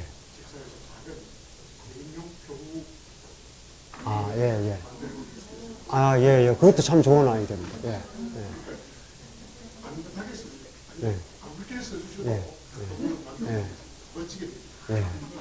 그것도 우리가 같이 책을 읽으면서 그런 걸 이제 한번 만들어 본다는 것도 굉장히 큰 의미가 있을 것 같습니다. 그래서 한번, 그러면 뭐, 2주 후 말고, 좀 더워질 때까지 기다렸다가, 다음 강의 말고 그 다음 강의까지 한번 만드시는 걸로 하고요. 그리고 이벤트는 또 이 20강 끝나기 전에 또 한 번 하겠습니다. 그때는 또 다른 아이디어를 내가지고 여러분들이 이게 이제 고전을 같이 읽는 것이고 사회적 독서가 되는 길이거든요. 그래서 사실 논어 같은 거는 제가 강의를 합니다만, 제가 강의하는 소재도 여러분들과 대화하는 가운데 형성된 게 굉장히 많습니다. 그런 시간도 이제 가질 테니까 기대하십시오. 예, 이제는 좀 먹는 이야기를 좀 하겠습니다. 이제 다시, 지금까지 이제 예를 중심으로 말씀을 드렸고, 그 중에서 천자 예를 중심으로 말씀드렸죠. 이제 앞으로 이제 다음 시간이 되면은 천자 예만이 아니라 공자가 강조했던 일반 평민의 예가 나옵니다. 본래 예라고 하는 것은 예 불화서인, 예는 일반인들에게는 필요가 없는 거예요. 일반인들은 어떤 행동이 잘못되면 형벌이 가지 예가 안 갑니다. 예라고 하는 거는 귀족들만 저축이 됐던 거죠. 사마천이 형벌을 직접 받지 않고 궁형을 자처했는데, 그러니까 예의 저촉을 받으면 어떻게 되냐면 자결을 해야 됩니다. 죽어야 돼요. 대부에게 형벌이 미치지 않는다. 이 얘기가 좋은 뜻이 아닙니다. 자결을 해야 되거든요. 명예가 손상당했으니까. 그런데 그 명예를 포기하고 형벌을 받은 거거든요. 그래서 평생 동안 수치스러워한 거죠. 그래서 내장이 계속 뒤틀리고 등줄기에 식은땀을 흘리고 그렇게 살았습니다. 그 치욕을 감내한 거죠. 그런데 본래 이 예라고 하는 게 그런 식으로 일반인들에게는 내려가지 않았던 것인데 공자 때부터 달라지기 시작하는 거거든요. 공자는 예가 일반인들까지 미쳐야 되고 일반인들도 그 예를 지킴으로써 자발적으로 올바른 행동을 하게 만들어가는 것. 이게 이제 공자의 이상사회거든요. 그래서 이제 고 평민의 예에 관련된 이야기는 따로 강의를 할 겁니다. 그리고 이제 조금 풀기 위해서, 힘을 좀 풀기 위해서 배부른 사람들 얘기를 좀 보겠습니다. 제가 이제 18번 이렇게 표시해 놓은 건데, 덕으로 배부른 사람들 이렇게 되어 있는데요. 요거는 이제 오늘 이제 8일편으로 시작을 했지만 이 부분은 2인편에서 따왔습니다. 네 번째 편이죠. 그리고 이제 위정편, 지난 시간까지 보았던 위정편에 보면 덕과 관련된 이야기가 굉장히 많이 나오는데 주로 왕자의 덕이죠. 정치하는 사람이 덕을 베푸는 걸 얘기를 했는데 이번 내용은 이제 그와 관련된 부분입니다. 일단 그 원문을 한번 보시죠. 자왈 선생께서 말씀하셨다. 군자는 회덕하고 군자는 덕을 가슴에 품고 덕을 품는다. 소인은 회토라. 토라고 하는 게 생산수단이죠. 이익을 만들어주는 겁니다. 소인은 땅을 가슴에 품는다. 그리고 군자는 회영하고 군자는 형벌을 생각하고 어떻게 해야 형벌을 공정하게 집행할 것인가를 생각하고 소인은 회예라. 소인은 혜택을 생각한다. 어떻게 하면 나에게 이로운 혜택을 받을 것인가를 생각한다. 짤막한 구절인데요. 이번 시간에는 군자 회덕, 군자가 덕을 가슴에 품는다는 것이 어떤 문화적 맥락을 갖고 있는가를 중심으로 말씀드리겠습니다. 처음에 인용된 구절은 이제 장자에 나오는 얘기예요. 덕이 뭐냐? 덕에 관해서는 서양에서 아리스토텔레스가 정의한 게 있죠. 아레테라는 말로 덕을 썼거든요. 아레테. 아레테라고 하는 게 뭐냐면 탁월성입니다. 탁월한 거예요. 그리스어로 아레테죠. 어떻게 사는 것이 행복한 삶인가? 탁월성을 발휘하면서 사는 것이 행복하다. 그게 바로 덕입니다. 동양에. 아리스토텔레스가 필리아 얘기할 때요. 가장 이상적인 우정은 친애는 친애라고도 번역하고 우애라고도 번역하는데 둘 다 통합니다. 보통 이제 친애하면 어버이에 대한 사랑이지만 친자에 어버이에 대한 사랑만이 아니라 친구 간의 사랑도 포함되어 있기 때문에 친애라고 해도 됩니다. 근데 보통 저렇게 얘기하죠. 아리스토텔레스가 보통 사람들은 유익함 때문에 서로 사귄다. 우리가 주로 사귀는 이유가 그런 데 있죠. 어떤 사람을 사귀는 것이 나에게 이롭다. 그래서 사귀는 것. 그리고 우리가 보통 그걸 친구 관계라고 하지 않고 인맥이라 그러죠. 인맥이라는 게 상당히 가혹하죠. 제 아들 녀석이 언젠가 컴퓨터가 2대가 필요하다는 거예요. 그래서 이 녀석은 무슨 소리 하냐. 한 대면 충분하고 너가 혼자인데 어떻게 컴퓨터가 2대가 필요하냐 했더니 게임을 하는데 인터넷 게임, 네트워크 게임을 하는데 저는 인맥이 없기 때문에 2대가 필요합니다. 2개의 아이디를 갖고 접속을 해서 사람을 모으려고 하는 아주 그 얄팍한 생각을 하더라고요. 그게 인맥입니다. 다른 사람을 수단으로 이용하는 거죠. 수단으로. 물론 우리는 사람들을 수단으로 대하긴 합니다. 동시에 목적으로도 대해야죠. 버스 운전기사를 우리가 만나기 위해서 버스를 타는 것은 아니지만 그 양반을 우리가 수단으로만 사용하면 어떻게 되겠습니까? 반대로 버스 운전기사가 승객을 수단으로만 대하면 어떻게 되겠습니까? 버스 운전기사가 안녕하세요 하고 인사하는 이유는 수단으로만 대하지 않기 위해서 하는 거잖아요. 네. 만약에 수단으로만 대하면 짐짝으로 생각하겠죠? 짐짝으로 생각하면 어떤 결과가 일어납니까? 비극이 일어나는 거죠. 네. 그래서는 안 되겠죠. 근데 어쨌든 유익함 때문에 서로 사귀는 것이 많다는 건 부정할 수가 없죠. 그런가 하면 또 서로 만나서 즐겁기 때문에 사귄다. 네. 즐거움 때문에 사귄다. 아리스토텔레스는 즐거움 때문에 사귀는 것이 유익함 때문에 사귀는 것보다 이상적인 우애에 가깝다 이렇게 얘기를 합니다. 이로움 때문에 사귀는 것보다. 근데 어쨌든 그 두 가지가 있고 가장 아름다운 관계는 탁월성을 가진 사람이 어떤 다른 사람의 탁월성을 알아보고 함께 사귀는 것. 그게 이상적인 사랑이라고 그랬잖아요. 그리고 인간이 행복하게 살아가는 것은 바로 이 탁월성을 발휘하면서 살아가는 것이다. 이렇게 얘기를 하는데 맹자가 한 얘기가 똑같습니다. 맹자가 우야자는 벗을 사귄다는 것은 우야자는 야자는 머무라고 하는 것은 이런 뜻이고 우는 벗을 사귄다는 뜻이죠. 버두자에 대해서 설명을 했습니다. 이게 위에 손이고 아래에도 손이에요. 고자는 이렇게 씁니다. 두 개의 손이 나란히 하나를 가리키는 거죠. 네, 하나를 가리키는 겁니다. 방향이 같은 거예요. 두 사람의 뜻이 같은 겁니다. 그래서 동지죠. 그 법붕자는 이 두 사람이 나란히 서 있는 거예요. 두 개의 영혼에 깃든 하나, 두 개의 몸뚱이에 깃든 하나의 영혼입니다. 생각이 같은 거죠. 두 개의 몸뚱이에 깃든 하나의 영혼, 이게 아리스토텔레스가 한 얘기입니다. 어떻게 아주 우연히 일치하는데 참 재밌죠. 붕, 다 그런 뜻이거든요. 그런데 맹자는 뭐라 그러냐면 벗을 사귄다는 것은 우기덕해라. 그 덕을 보고 사귀는 것이다. 이렇게 얘기했습니다. 덕을 보고 사귀는 것이다. 똑같죠. 그리고 이제 형제가 많다고 해서 사귀어서도 안 되고 재물이 많다고 해서 사귀어서도 안 되고 신분이 높다고 해서도 사귀어서도 안 되고 이렇게 얘기를 합니다. 그러니까 그런 사람과 사귀지 말란 뜻이 아니라 벗을 사귈 때에는 형제가 많다. 이건 세력을 뜻하거든요. 세력을 내세워서는 안 되고 나이 많은 것을 내세워서도 안 되고 돈 많은 걸 내세워서도 안 된다 이거예요. 우리는 돈 많은 사람과 친구가 될 수도 있고 권력자와 친구가 될 수도 있지만 친구 관계라면 권력을 내세우거나 돈을 내세워서는 안 된다는 얘기입니다. 예. 근데 이게 참 어려운 일이죠. 원래 이제 옛날에는 총 들고 너 누구냐 이렇게 물었잖아요. 너 어느 편이야? 총 들고 물었죠. 그럼 뭐 총 든 편이죠. 뭐. 요즘 돈 들고 너 어느 편이야 이렇게 묻습니다. 돈 들고 너는. 총은 눈에 보이는데 폭력이, 돈은 눈에 폭력으로 안 보이거든요. 그러니까 더 위험하죠. 네, 더 위험합니다. 제가 보기엔. 근데 어쨌든 친구로 서로를 사귄다고 할 때는 그게 모두 배제되어야 진정한 친구다. 이렇게 되는 겁니다. 친구 관계는 권력도, 뭐 나이의 고하라든지 또는 돈이라든지 이런 게 계제가 되지 않아야 진정한 친구 관계가 된다. 놀랍도록 일치하죠. 그런데 바로 그 덕이 탁월성이죠. 이 맹자식으로 얘기하면 말은 잘 달리는 게 탁월성이에요. 아리스토텔레스 얘기는 발이 잘 달리는 게 탁월성이라고 합니다. 이것도 참 비슷하죠. 말은 잘 달리는 것, 뭐 손은 힘이 센 것, 이런 게 그 탁월성입니다. 인간에게는 뭐가 탁월성이냐? 맹자는 성선설을 주장한 사람이니까 인간이 타고난 척언수호 사양 시비지심을 발휘하면서 사는 것, 이게 덕이에요. 그게 사단이고 사단을 추구하면은 척언수호 사양 시비지심이죠. 다른 사람의 마음을 내가 헤아리고 이게 척이죠. 척이 본래 이 법직칙자는 왼쪽에 있는 게 조개패자지만 본래는 이게 소정자라 그랬죠. 소정자에 칼로 새긴 겁니다. 솥에다가 청동기에다가 직접 새기는 건 물론 아니고 거푸집에 새겨서 떠내는 거죠. 그게 아름다운 말을 새겨놓은 게 규칙이라는 뜻입니다.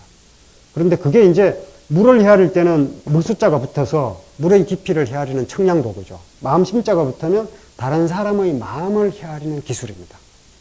우리가 다른 사람을 도와줄 때 특히 그걸 더 잘 헤아려야죠. 욕할 때 헤아릴 필요 없습니다. 욕할 때 그냥 욕하면 됩니다. 그 자체가 해서는 안 되니까. 다른 사람을 도와줄 때 그 사람의 마음을 헤아리는 것. 이게 척이고 또 고통을 느끼는 거거든요. 네. 다른 사람의 고통을 나의 고통으로 느낄 수 있어야 됩니다. 그런 조건을 만들어야 한다. 루소가 얘기했죠. 루소가 맹자 보고 한 겁니다. 동양의 고전에서 읽었다. 이렇게 써놨죠. 그게 맹자입니다. 구조가 이제 아주 흡사하죠. 근데 이게 저 덕이에요, 전부 다. 이런 덕이라고 하는 게 결국 이제 같은 맥락으로 이야기할 수 있는데, 덕에 대해서, 외형과 덕은 내면에 있는 겁니다. 그래서 덕이라고 하는 걸 어들덕자로 풀이를 해요. 주자가 탁월한 점이 이게 이 큰 덕자를 풀이를 할 때 덕야자는 덕이라고 하는 것은 행도의 유덕의 심자여라. 행도, 마땅한 도리를 실천해서 유덕의 심, 내 마음에 얻은 것, 내 마음 속에 덕, 터득함이 있는 것, 이게 덕이다 이렇게 얘기합니다. 올바른 도리를 실천하고 나면 그 경험의 결과 나에게 덕이 쌓이는 겁니다. 이게 덕이라는 거예요. 그런데 이 덕은 내면에 있는 거죠. 그래서 밖에 있는 게 아니라 안에 있는 겁니다. 이 안에 덕이 있는지 없는지 어떻게 알 수 있느냐. 여기서 잠깐 장자로 가면요. 장자에는 덕충부편이 있습니다. 이 덕충부는 어떤 뜻이냐면 덕이 충만하고 있다는 부호, 표시. 어떤 사람에게 내면적 가치인 덕이 가득 차 있다는 걸 알 수 있는 부호, 밖으로 드러나는 표시가 뭐냐. 장자에는 우연히가 아니라 장자의 의도가 있는 거죠. 신체적 결손으로 그게 나타납니다. 장자에서 도를 터득했다는 사람들은 전부 절름발이이거나 언청이이거나 기형불구의 인간들이에요. 대표적인 지리소. 지리소는 어떤 식으로 표현이 되어 있냐면 턱이 배꼽 밑에 있습니다. 턱이. 그리고 어깨가 머리보다 더 높아요. 머리카락은 모두 하늘로 치솟아 있습니다. 기형불구예요. 형용하기가 어렵습니다. 그림을 그려보면 그림이 잘 안 그려져요. 그 사람이 덕이 높습니다. 그 인기지리무순. 인기지리무순은 뭐냐면 뭐 글자가 이게 상당히 어려운 글자인데 인기할 때 이렇게 되면 다리가 없다 이런 뜻입니다. 다리가 잘린 사람이에요. 지리는 사지가 지리멸렬하다는 뜻이고요. 지리. 그리고 무수는 입술이 없다. 언청이다 이거예요. 이런 사람이 도. 그러니까 옹황대영은 이 목에 항아리처럼 큰 혹을 달고 있는 혹부리 영감이에요. 이런 사람이 도를 한다 이렇게 되어 있습니다. 그러니까 절름발이 아니면 곱사등이 에테타, 등이 낙타 같은 사람 이런 뜻이거든요. 그리고 공자의 제자 민작은도 절름발이로 거기 나옵니다.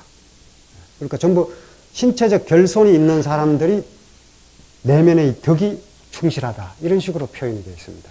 도와 덕이 어디에 있다고 얘기를 했냐. 장자는 도가 똥과 오줌 사이에 있다 이렇게 얘기를 했거든요. 장자의 지향이 보이는 것인데 여기서 보면 충자가 재미있어요. 덕충부의 충자가 이렇게 되어 있죠. 제가 뭐 여러 차례 이제 비슷하게 설명을 드린 적이 있는데 이게 아들 자자 거꾸로 놓은 겁니다. 아들 자자를 거꾸로 쓰면 제대로 안 써지네요. 아들 자자를 거꾸로 놓은 거예요. 이거 사람이라 그랬죠. 그래서 이 볼견자도 사람이 눈을 강조한 거예요. 여기 있으면 다 사람이라 그랬죠. 걸어 다니는 사람 이런 뜻입니다. 그런데 아들 자자가 거꾸로 돼 있고 여기에 사람이 있는 거예요. 아이가 몸속에 있는데 거꾸로 되어 있는 상태예요. 임신한 여성인데 만삭이 돼가지고 곧 아이가 나오는 겁니다. 가득 찼다. 맹자에 보면 충실지위의 미 그랬거든요. 충실한 것이 아름답다 그랬는데 그 충실의 뜻이 뭐냐. 여성이 임신을 해서 아이를 가졌는데 아이가 이제 곧 출산을 앞두고 완전히 만삭이 된 상태. 그게 충이에요. 그게 충만이고 충실입니다. 그러니까 그 속에 가득 차 있는 거죠. 그 장자에 나오는 덕충이라고 할 때 충자의 뜻입니다. 일단 글자 풀이를 이렇게 말씀을 드렸고요. 이제 여기까지는 너무 진지한데 그 다음 얘기가 재밌습니다. 장자에 나오는 얘기는 그냥 한번 읽어보십시오. 내면적 가치가 충실한 사람은 오히려 외형이 결핍된 모습으로 나타난다. 이렇게 되는 겁니다. 그러니까 지금 뭐 현대 한국 사회에서는 성형천국 그러잖아요.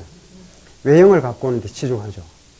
어떻게 보면은 구한말에 단발령이 내렸을 때 머리카락을 자르지 않겠다고 버틴 사람들이 굉장히 많았죠. 외형에 목숨을 거는 건 예나 지금이나 같다 이렇게 얘기할 수가 있습니다. 이제 한국 최초의 미주 이민이 언제 일어나냐면 1903년 1월 3일인가에 하와이 호놀룰루에 처음 조선 이민선이 도착하거든요. 하와이 들어가는데 들어가려고 하니까 미국 당국에서 상투를 자르지 않으면 들어올 수 없다 이렇게 주장을 합니다. 그러니까 어른들이 전부 내 목은 잘라도 내 머리카락은 자르지 못한다. 뭐 이랬는데 밤에 몰래 잘라버렸다 그랬죠. 밤에 자식들이 몰래 잘라갖고 이제 입국을 하긴 했는데, 외형에 목숨을 거는 건 비슷하다 이거죠. 내 목은 잘라도 머리카락은 못 자른다. 그런데 그 구한말의 어른들이 지키려고 했던 건 무엇을 지키기 위해서입니까? 자기가 생각하는 어떤 가치를 지키기 위해서 한 거죠. 요즘 우리가 외형의 용모를 꾸미는 것은 자기가 추구하는 어떤 가치를 지키기 위해서 하는 것 같지는 않습니다. 자기가 생각하는 가치가 아니라 남들이 바라보는 가치에 맞추려고 한 거죠. 그러니까 안팎의 차이가 있는 거죠. 그 기준이 밖에 있으면 그건 덕은 아닙니다. 안에 있는 건 아니거든요. 안에 있어야 덕이 되는 거죠. 근데 안에 있어야 되니까 어디에 있느냐? 배에 주로 있다고 생각한 것 같아요. 그래서 이제 요거를 썼습니다. 그래서 한번 보시죠. 앞에 첫 번째 문단은 넘어서고요. 그 인용문을 한번 보겠습니다. 덕이 뛰어나면 형체는 잊어버리기 마련인데, 두 번째 문단요. 사람들은 잊어버려야 할 것은 잊지 않고 잊지 말아야 할 것을 잊어버리니 이것을 두고 참으로 잊어버렸다고 한다. 이 개탄이죠. 잊어버려야 할 것을 잊지 않고 잊지 말아야 할 걸 잊어버린다. 그러니까 밖에서 남들의 평가나 남들에게 보이기 위해서 하는 걸 잊어버리고 내면의 가치를 추구해야 되는데, 그걸 반대로 밖의 것을 추구한 나머지 내면의 가치를 버린다. 그게 정말 잊어버린 거다. 이렇게 얘기를 합니다. 그래서 결국 이제 이게 그 세상 사람들 풍자한 말인데, 그렇게 되면 외형의 아름다움과 덕은 반비례하는 것이 되죠. 물론 우리는 뭐 외형이 아름답다고 해서 그걸 부정시할 필요는 전혀 없죠. 외형도 아름답고 내면적 가치도 훌륭하면 더 좋겠죠. 근데 이제 네 번째 문단을 봅니다. 그런데 이런 덕의 충만을 배부름으로 표현한 기록이 있다. 이제 빵으로 배부른 것이 아니라 덕으로 배부른 사람에 대한 기록인데, 언제냐? 3000년 전의 시, 아까 말씀드린 시경에 나와요. 시경 기취편에 이미 취했다, 뭐 이런 뜻이에요. 기취편의 내용이 이제 원문을 보면요. 기취이주하고, 기는 이미 이런 뜻입니다. 이미 술로 취했고, 기포이덕이라, 또 이미 덕으로 배부르다. 덕으로 배부른 거예요. 기포이덕이라. 군자만년의 개의경복이라. 군자여 영원토록, 만년이라고 하는 건 영원을 뜻합니다. 군자여 영원토록, 군자만년의 개의경복이라. 너에게 큰 복이 있기를 바라노라. 경복, 이렇게. 경복은 바로 경복궁의 경복입니다. 경복이요. 이것도 천자의 노래인데, 정도전이 경복궁을 설계하고 경복궁이라는 이름을 붙이면서 저런 걸 지향한 거죠. 왕도를 지향했고요.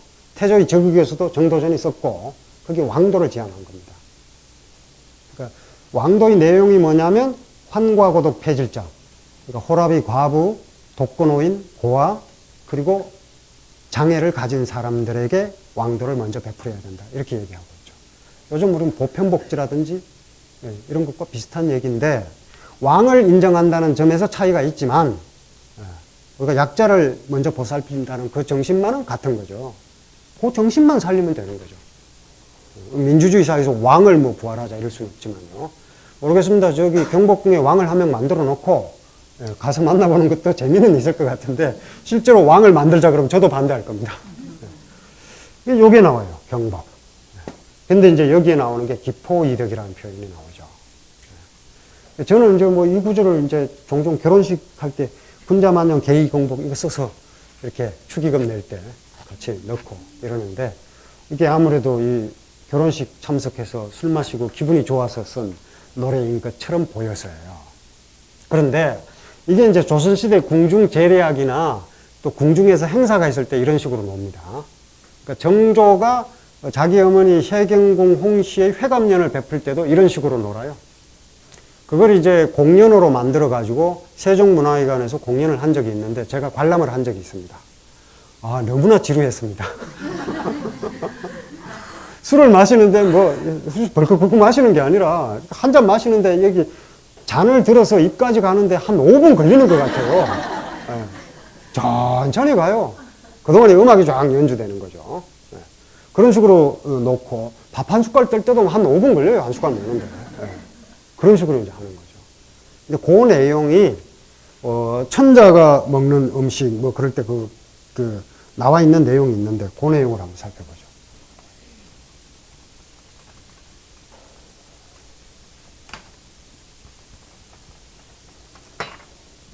예, 그거는 이제 그 밑에서 한 7줄 올라가면 천자 일식 제후제 대부사 삼 요 구절이 있죠. 이 천자는 일식 이렇게 되어 있고요. 그리고 제후는 제 두 번 이렇게. 그리고 대부와 사는 삼. 요게 이제 일식, 제, 삼 이게 무슨 뜻이냐면 얘기에 나오는 내용입니다. 천자는 밥을 먹을 때 한 숟갈을 먹고 배부르다 하고 내려놓습니다. 왜? 덕이 크기 때문에 배가 부르거든요. 한 숟갈만 먹어도 배가 불러서 못 먹는 겁니다. 그러면 음악을 연주해요. 자, 더 드시오아요 하면서 쫙 음악을 연주합니다. 중국 고대의 음악이라고 하는 것은 그 음악에서 노래하는 임금의 덕을 칭송하는 거예요. 그러면서 이제 음악을 연주하는데 그게 권유하는 거죠. 논어에 이제 우리가 지금 그 부분까지 읽을 시간은 없겠습니다만 아반이라는 표현이 나오거든요. 아반이 악사 이름이에요. 아는 두 번째란 뜻이고 반은 먹일 반자입니다. 누구에게? 임금에게 밥을 먹이는 사람이에요. 그게 악사, 음악이에요. 태사가 이제 우두머리죠. 태사는 악사의 우두머리입니다. 원래 사하면 기능직의 우두머리고 관하면 관리직의 우두머리입니다. 관장, 장관이래요. 근데 이제 이 사가 바로 악사의 우두머리인데 천자나 제후가 밥을 먹고 한 숟갈 먹고 배부르다 하고 내려놓으면 제후는 한 숟갈 먹고 내려놓으면 불경입니다. 그래서 천자는 한 숟갈 먹고 배부르다 하고 내려놓고 제후는 두 숟갈 먹고 배부르다 하고 내려놓습니다. 대부와 사는 세 숟갈 먹고 배부르다 하고 내려놔요. 왜냐하면 덕의 크기는 천자가 가장 크고 제후가 그 다음이고 대부와 사는 그 다음이기 때문에요. 만약에 제후가 한 숟갈 먹고 내려놓으면 천자에 대해서 불경을 저지르는 것 때문에 안 됩니다. 그러면 정말 한 숟갈만 먹었겠느냐? 그럴 리가 있겠습니까? 그래서 이제 한 숟갈 먹고 딱 내려놓으면 태사가 음악을 연주합니다. 음악을 쫙 표정만방지곡 뭐 이런 거요. 서경에 나오는 구절들인데 음악을 장대하게 쫙 연주를 하면 마지못해 또 한 숟갈 먹고 이럽니다. 그거 다 먹을 때까지 기다리면요 정말 지루합니다. 그러고 있더라고요 진짜.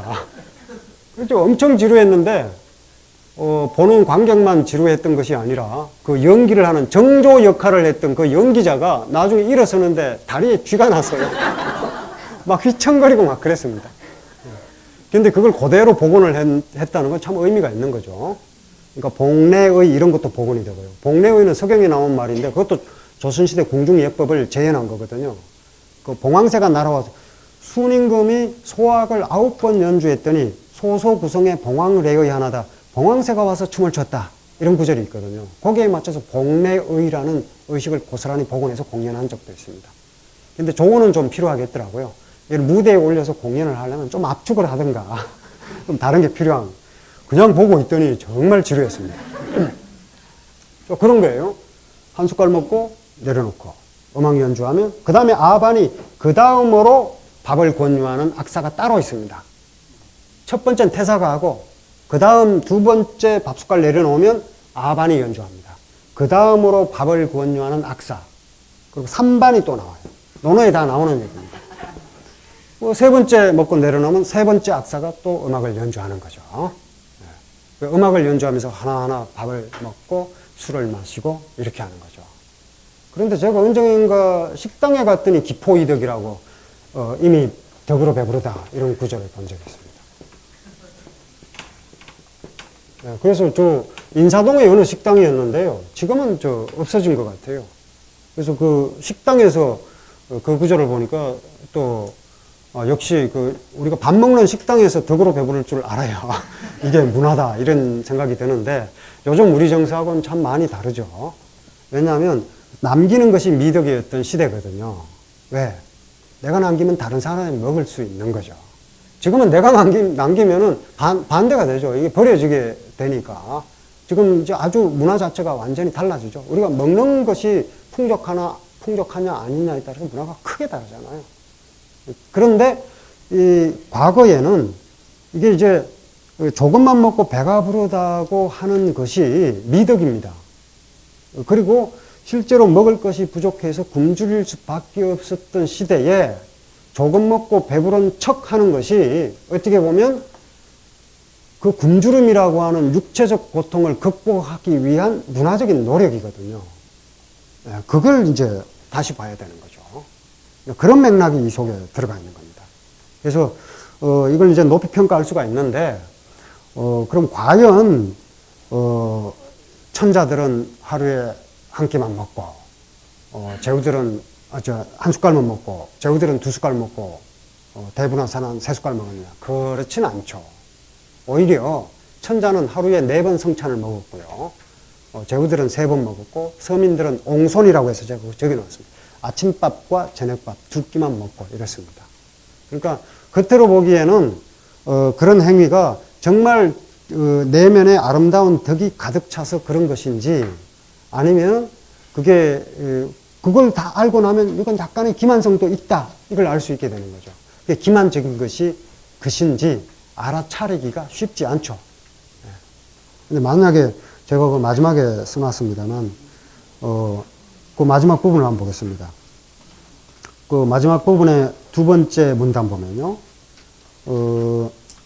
궁핍한 시절에 하지만 궁핍한 시절에 음식을 남기는 것이 미덕으로 간주되었던 것은 그런 행위가 배고픔의 다른 표현이면서 동시에 배고픔으로 인한 육체적 고통을 넘어서기 위한 일종의 문화적 행위로 높이 평가되었기 때문이다. 그래서 이렇게 한 거죠. 장치를 그렇게 마련해 놓은 겁니다.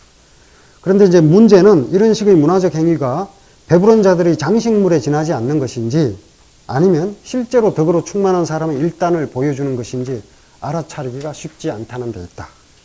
그건 이제 구체적인 그 통치자의 정책을 봐야 되겠죠.